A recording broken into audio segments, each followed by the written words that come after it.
Sagad kaninyo, nakasimba niya itong Domingo. Bawa nga makayo mo, uy, balik naman ni.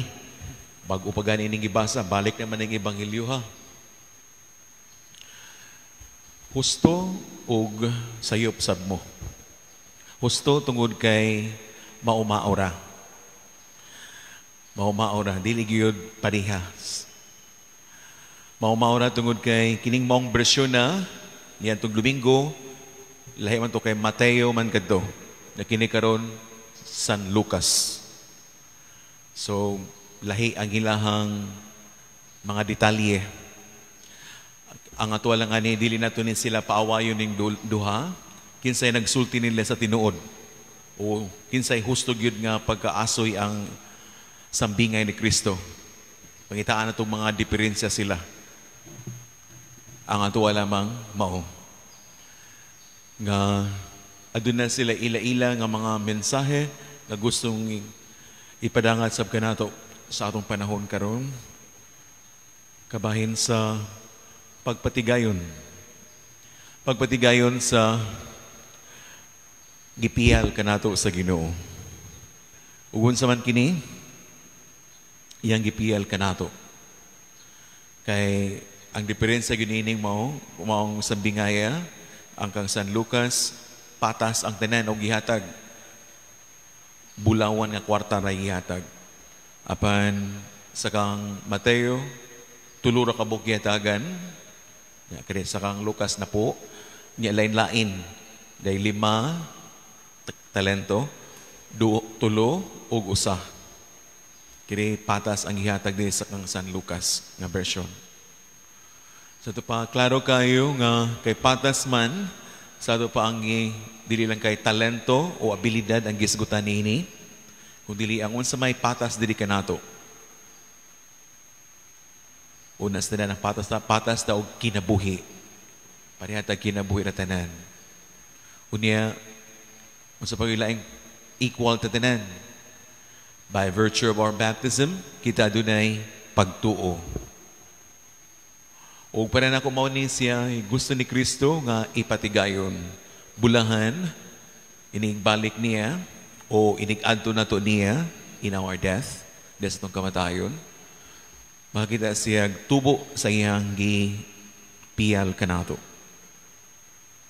O ano kanindot lang, kay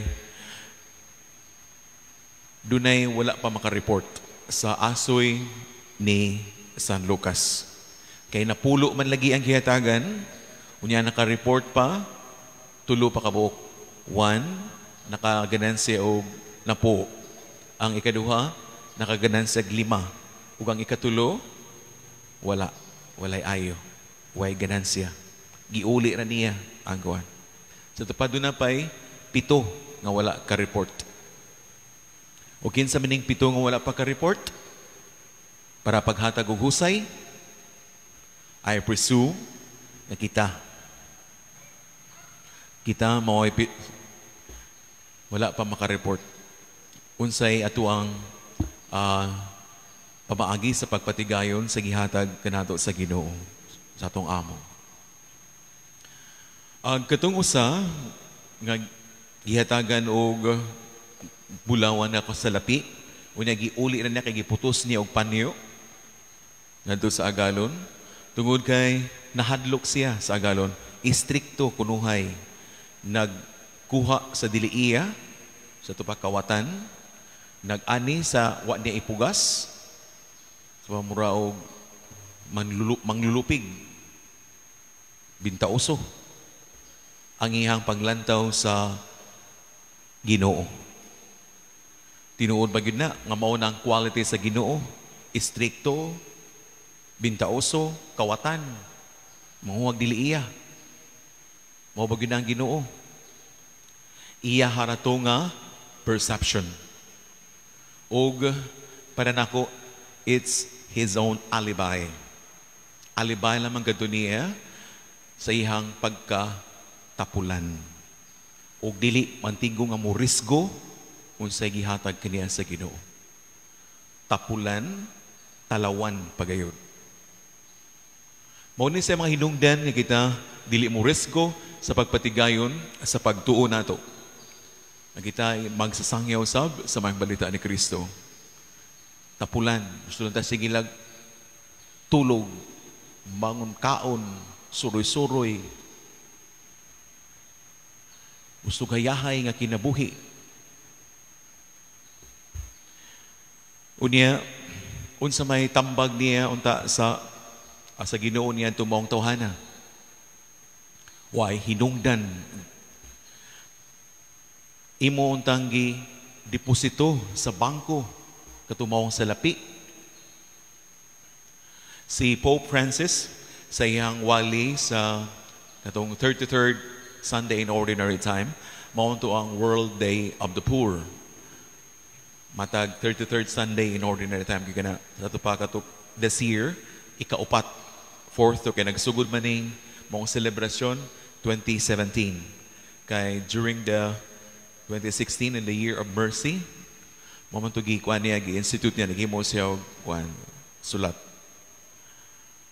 Ang iyang komentaryo unsaon kunay pagi nga kaneng ang salapi nga gipiyal niadtong tawhana gideposito sa bangko. Unsa may meaning niya na?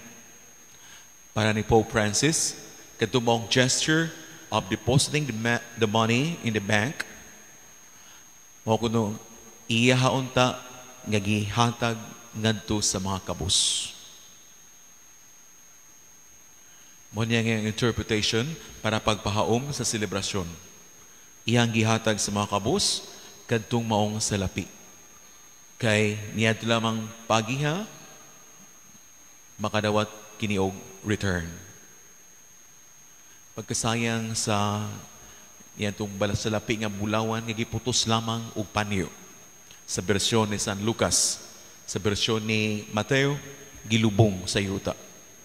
Pagkasayang, wala gyud mapahimusli. Tanawon sa dato itong kinabuhi, dili ba kini sayang kaya sa tanan? Dili ba sayang kini ato ang mga nakatunan karon dinhi? Kung nato lang maning, we just keep it to ourselves and do not share it with others. Pagkasayang sa itong pagtuo kung ang atuang trabaho, sige lang tanaw, na dili unta ako makakuan, dili ito ko makapanglibak, dili ito ko makapanaway, dili ito ko musipyat pagsimba matag Domingo. Kung maura na yung paglantaw, kuan na ka, negative type of Christian ikaw. If you want to be some positive, dili COVID, dili positive Christian, dili COVID positive, stretch out and open your hand to those in need.